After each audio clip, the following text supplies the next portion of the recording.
আমি যে নোটিশটা দিয়েছি এটার উপর তো আমার বক্তব্য আছে। ব্যক্তিগতভাবে এটা এত বেশি হুমকির মুখোমুখি হতে হচ্ছে। মাননীয় স্পিকার, আমি আসলে নির্বাচনের আগ থেকেই আপনারা জানেন আমি যে অঞ্চলে জন্ম নিয়েছি সেই অঞ্চলে একটি দ্বীপাঞ্চল, এবং যেখান থেকে ইলেকশন করেছি সেই জায়গায় ভূমিদস্যু জলদস্যুদের উৎপাত অনেক বেশি। এটা ধারাবাহিকভাবে গত পরশু আমি হাতিয়া থেকে আসার সময়ও প্রশাসনিকভাবে এবং বিভিন্ন মারফতে জানতে পেরেছি। আমি যে ফেরিতে করে আসতেছিলাম আমার উপর আক্রমণের জন্য ডাকাত দল প্রস্তুতি নিয়েছিল, তারপরে প্রশাসনের সহযোগিতা আমি সেখান থেকে এসেছি। এর আগেও আমি 2 বার আক্রমণের শিকার হয়েছি, নির্বাচনের সময় 3 বার আক্রমণের শিকার হয়েছি। আমার পক্ষে যারাই কোনো কথা বলে, এমনকি মসজিদে আমার জন্য দোয়া করেছে, সেই মসজিদের ইমামকে মসজিদের ভিতর থেকে বের করে এনে প্রচণ্ডভাবে তার উপর হামলা করা হয়েছে, এবং তাকে আজকে প্রায় 1.5 মাস ধরে তাকে চিকিৎসা নিতে হচ্ছে। আমার উপর যারা আক্রমণ করেছে আমি আপনাকে সেই জায়গায় কিছু নোটিশের সাথে কিছু ডকুমেন্টস দিয়েছি যে সরাসরি অস্ত্র হাতে আমাকে কোফাতে আসা হয়েছে। একজন সংসদ সদস্য হিসাবে আমি এই বিষয়টা এখানে উপস্থাপন করতে বাধ্য হচ্ছি, কারণ এই জায়গাটায় আমি মনে করি সন্ত্রাসীদের কোনো রাজনৈতিক ঠিকানা নেই।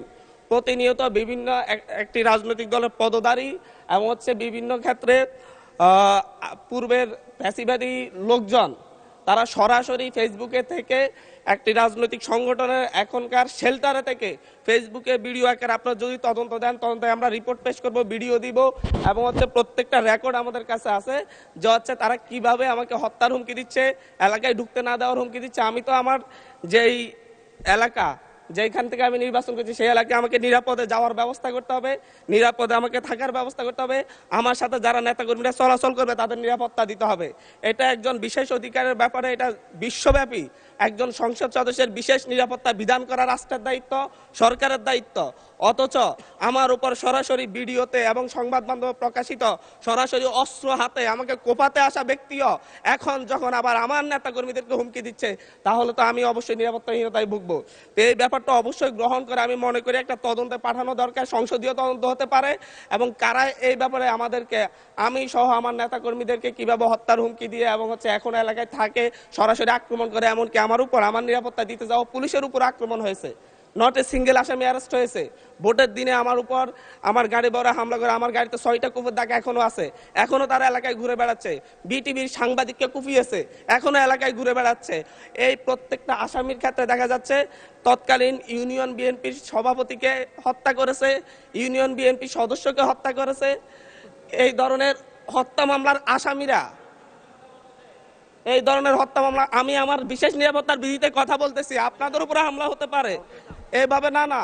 মাননীয় স্পিকার, এটা একেবারে মাননীয় সদস্য, আমি আমার নিরাপত্তার কথা বলছি, আমি কনসার্ন জানাচ্ছি, এবং আমার উপর যদি পরের বার আক্রমণ হয় সেটাকে ট্রেজারি বেঞ্চ থেকে দায়িত্ব নিবে কিনা এটা তাহলে বলুক যে আমরা দায়িত্ব নিব, আমরা সরকারের দায়িত্ব আছে, পরেরবার যদি আপনার উপর আক্রমণ হয় আমরা দায়িত্ব নিব। আমি বসে যাচ্ছি, আর নয় বলতে হবে যে যারা এই সন্ত্রাসী কার্যক্রম করে তাদেরকে আইনের আওতায় আনবো আমরা। ধন্যবাদ মাননীয় সদস্য। এখন একটু শুনেন, এটা আমার হাহাকারও বলতে পারেন, কারণ আমি মামলা দিয়ে জিডি করে এখন পর্যন্ত মাননীয় সদস্য প্রতিকার পাচ্ছি না, যার কারণে আমাকে সংসদে বলতে হচ্ছে। একটু শুনুন দয়া করে। আপনার নোটিশটা পেয়েছি এবং আপনি বসেন দয়া করে, অসুবিধা নেই। আপনার নোটিশটা পেয়েছি, যথাযথ নিয়মে নোটিশটা আমরা ডিসপোজড অফ করেছি। আমি চেয়েছিলাম মাননীয় স্বরাষ্ট্রমন্ত্রী উপস্থিতিতে এটা করার জন্য, স্বরাষ্ট্রমন্ত্রী যেহেতু নেই যে কারণে নোটিশটা নিষ্পত্তি করেছি। ও